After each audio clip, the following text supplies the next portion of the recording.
Friends, आप सभी का हमारे YouTube channel for all exam में स्वागत है। आज हम आपके लिए लेकर आए हैं साइंस पेडागोजी। आज का हमारा पहला क्वेश्चन है, प्राकृतिक विज्ञान के उद्देश्य का निर्धारण ब्लैंक के आधार पर किया जाता है। किसके आधार पर किया जाता है? प्रयोगशीलता, संबंधता, उपयुक्तता, यह सभी। तो इसका आंसर है ऑप्शन नंबर डी, ये सभी। क्वेश्चन नंबर 2, प्राकृतिक विज्ञान शिक्षण का उद्देश्य है वैज्ञानिक जानकारी बढ़ाना, वैज्ञानिक दृष्टिकोण का विकास करना, 1 और 2 दोनों, उपरोक्त में से कोई नहीं। तो इसका आंसर है ऑप्शन नंबर सी, 1 और 2 दोनों। प्राकृतिक विज्ञान का शिक्षण का उद्देश्य वैज्ञानिक जानकारी बढ़ाना भी है और वैज्ञानिक दृष्टिकोण का विकास करना भी। क्वेश्चन नंबर 3, बालकों में वैज्ञानिक दृष्टिकोण विकसित करने के लिए क्या करना चाहिए? चिंतन व तर्क पर बल देना चाहिए, परीक्षण हेतु वस्तुनिष्ठ मापकों का प्रयोग करना चाहिए, 1 और 2 दोनों, उपरोक्त में से कोई नहीं। तो क्या है इसका आंसर? इसका आंसर है ऑप्शन नंबर सी, 1 और 2 दोनों। क्वेश्चन नंबर 4, छात्रों में तथ्यात्मक चिंतन पद्धति विकसित करने में सर्वाधिक योगदान दे सकता है सामाजिक विज्ञान शिक्षण, राजनीति शिक्षण, भूगोल शिक्षण। जाहिर सी बात है, ये तो अगर हम विज्ञान की बात कर रहे हैं तो विज्ञान ही आएगा इसमें। तो इसका आंसर है ऑप्शन नंबर बी, विज्ञान शिक्षण। क्वेश्चन नंबर 5, विज्ञान शिक्षण में सर्वाधिक महत्व है ज्ञान के भंडार का, ज्ञान प्राप्ति के मार्ग का, 1 और 2 दोनों, इनमें से कोई नहीं। देखिए, ये क्वेश्चन लग रहा है कि इसमें दोनों ही आएंगे, लेकिन दोनों नहीं आएंगे। इसका ऑप्शन नंबर बी सही है, ज्ञान प्राप्ति के मार्ग का। क्वेश्चन नंबर 6, उद्देश्य जिनका संबंध हमारे ज्ञान के पुनः स्मरण, पहचान, बौद्धिक क्षमता एवं कौशल विकास से है, संबंधित है से। किससे संबंधित है? ज्ञानात्मक पक्ष, भावात्मक पक्ष, क्रियात्मक पक्ष, यह सभी। तो इसका आंसर है ऑप्शन नंबर ए, ज्ञानात्मक पक्ष। क्वेश्चन नंबर 7, कौन सा स्तर भावात्मक पक्ष का नहीं है? ग्रहण करना, संगठन, मूल्य स्थान, विश्लेषण। नहीं बताना है हमें, नहीं, विश्लेषण।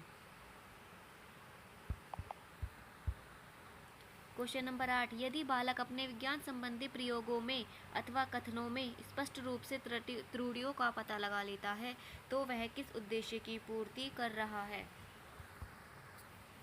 ज्ञानात्मक, भावात्मक, क्रियात्मक, ये सभी। तो क्या है इसका आंसर? ज्ञानात्मक।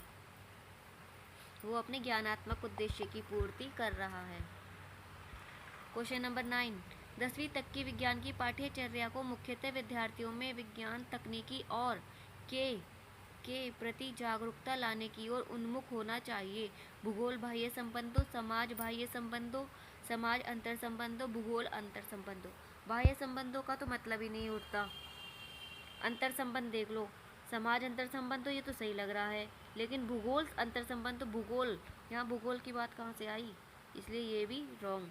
तो हमारा ऑप्शन नंबर सी सही है, समाज अंतर संबंधों। क्वेश्चन नंबर 10, किस स्तर पर पहली बार विज्ञान पढ़ाया जाता है?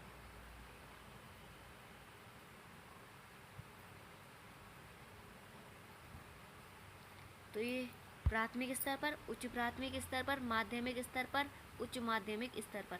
पहली बार विज्ञान कब पढ़ाया जाता है? उच्च माध्यमिक स्तर पर।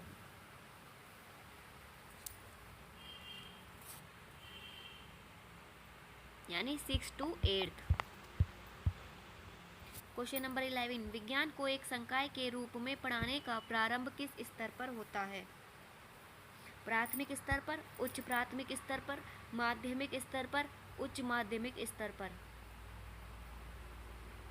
तो तो क्या है इसका आंसर? ऑप्शन नंबर सी, माध्यमिक स्तर पर।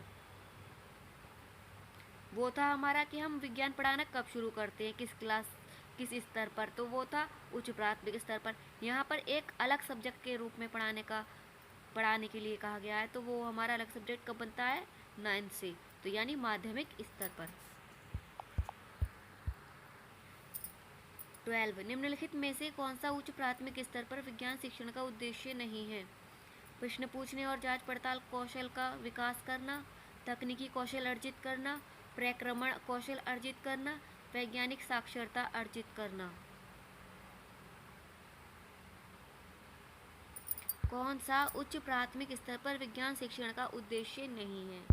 और यह है तकनीकी कौशल अर्जित करना, option number B. Question number 13, प्रकृति के लिए विज्ञान की मान्यता है? संभावना, वास्तविकता, अंतरिम, अनिश्चय। प्रकृति के लिए विज्ञान की मान्यता है वास्तविकता, option number B. Question number 14, किसी परिकल्पना का परीक्षण करने के लिए करते हैं? परीक्षण, परीक्षा, मूल्यांकन, परिणाम। तो इसका आंसर है ऑप्शन नंबर ए, परीक्षण। क्वेश्चन नंबर 15, कक्षा में विज्ञान का शिक्षण ज्ञान प्राप्ति तथा वैज्ञानिक ज्ञान एवं जानकारी को प्रमाणित करता है, उसे कहते हैं? संज्ञानात्मक, प्रक्रिया वैधता, विषय वस्तु वैधता, यह सभी। तो इसका आंसर है प्रक्रिया वैधता। सो फ्रेंड, अगर वीडियो अच्छी लगी हो तो please like, share and subscribe.